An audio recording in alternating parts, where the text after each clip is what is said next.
hari ni saya berada di hari ni kita tengok gudang di Melor.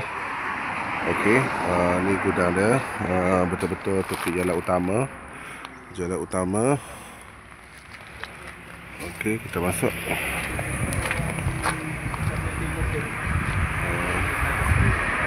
Berkeluasan 1500 kaki persegi ya. Okey, di dalam struktur pintu boleh buka. Okey, setiap satu. Okey, so boleh buka dua buka sebelah tu. Okey, ni bahagian dalam bahagian dalam berkeluasan 1500 kaki persegi. Ni atas struktur atas Okey, elektrik belum pasang, tapi kalau kalian dah sewa boleh terus register atas nama penyewa lah.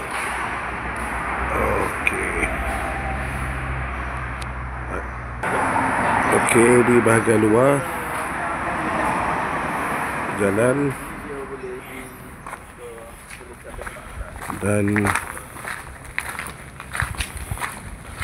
ni bahagian belakang gudang Rasa berkeluasan dalam 3000 kaki persegi untuk gudang ni lah. Yang ni mungkin untuk bangunan sebelah ni lah. Jadi lori pun boleh pusing Okey.